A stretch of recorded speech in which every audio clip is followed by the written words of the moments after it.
sa aking YouTube channel. And bago tayo magsimula is make sure i-click mo ng subscribe button down below. I-hit mo na rin ang bell button para ma-notify ka every time na nagpo-post ako ng video. So probably ang vlog natin for today is nakikita nyo naman sa ating title at sa ating thumbnail below. So, ang gagawin natin for today is download natin yung tinatawag natin na clipping app, yun sa Chinese pero English version, guys. Yan. So, guys, bago ako mag-screen record, guys, is yung app na Chinese app, guys. Chinese app siya. Doon lang siya sa China, guys.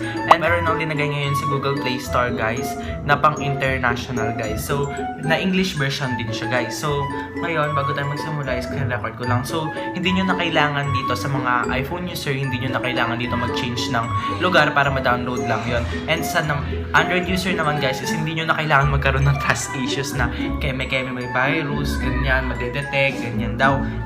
So ngayon, mag-screen record muna ako. Ayan, dito natin ilagay. Ayan, so i-click natin Play Store. Ayan. So after natin i-click yung Play Store, is i-click natin yung Google Play. Ayan, in search. Then, i-search mo is Viamaker. So guys, ito, color white siya. Ayan, so na-install ko na siya, guys. And sa ByteDance PTE Ltd siya, guys. So, ito naman, guys, same na same talaga sila, guys, as in. So, mamaya may comparison tayo dito at saka dito. Okay? So, ayan. Ngayon ko pa lang siya bubuksan. Click natin accept. Ayan, new project. So, for example, guys, is ayan, so nakalagay na yun dyan. And click natin yung new project, guys. And syempre, pag click nyo to is i-click nyo muna yung allow. Ayan. So, andito na tayo. So, pareho lang talaga sila legit. Ayan. So, English na siya, guys.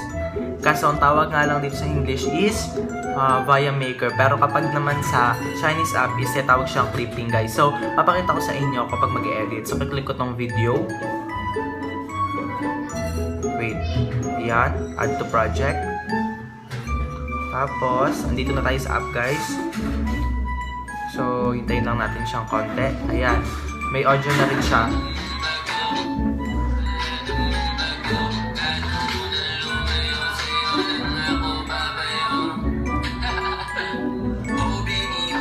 Ayan. So, lalagyan natin siya ng bounce effect, guys.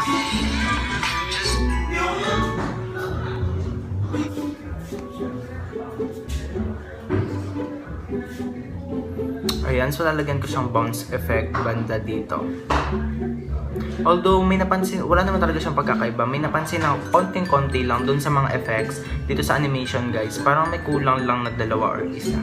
Pero okay naman kasi tingnan mo, lalagyan ko siya ng bounce. For example, ika-crop ko siya, i-split ko siya dyan. Tapos, wait.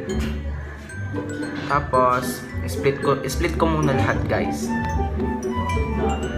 Okay.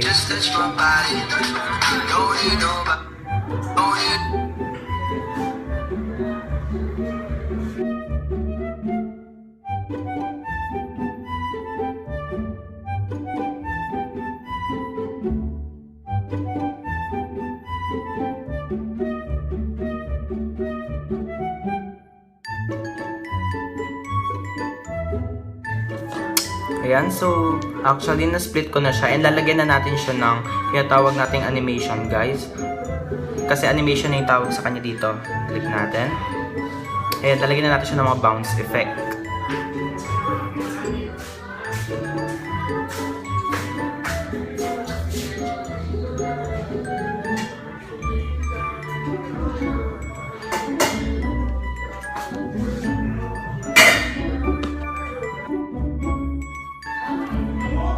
So, ayan, nalagyan na natin siya ng animation, guys.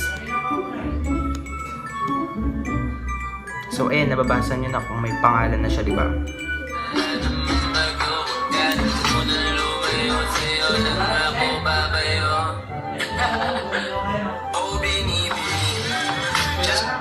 Tapos, ito, in. Just touch my body.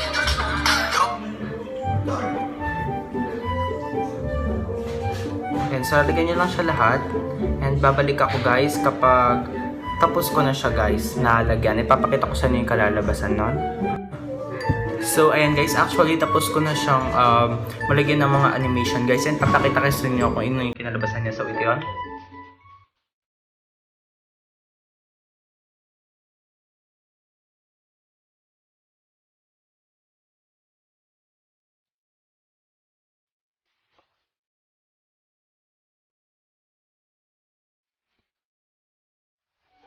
So guys, ayun yung kinalabasan niya. And ngayon naman is comparison tayo guys.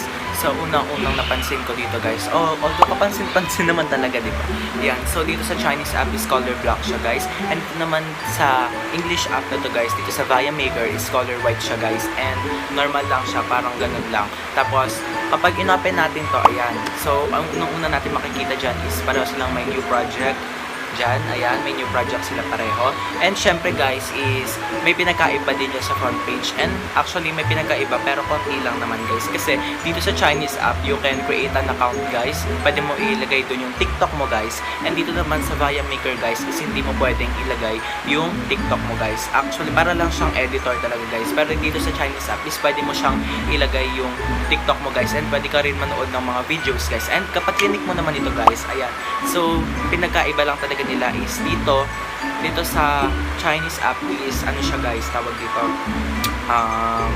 dark mode siya guys, parang ganon. Tapos dito naman sa English app is hindi siya naka dark mode guys, naka white siya guys, normal lang siya guys. And kapag clinic mo yung mga animation yan guys is wala naman talaga siyang pinagkaiba, konting-konti lang talaga, yun lang yung pinagkaiba niya sa tingin ko guys. Yung account, hindi ka pwedeng makagawa dito dahil pang edit lang siya, pero dito pwede kang gumawa. So sa tingin ko hanggang dito na lang yung vlog natin for today. So maraming salamat po sa inyong panonood kahit napakaikli lang ng vlog na to. Sana may natutunan kayo sa vlog nito guys. So syempre wag mo na rin kalimutan mag-click ng subscribe button, i-click mo na rin ang bell button para ma-notify ka sa every post ng video ko. And wag mo rin kalimutan mag-like and share mo na sa friends mo. So probably hanggang dito na lang ang vlog natin for today. Hanggang sa muli. Bye-bye!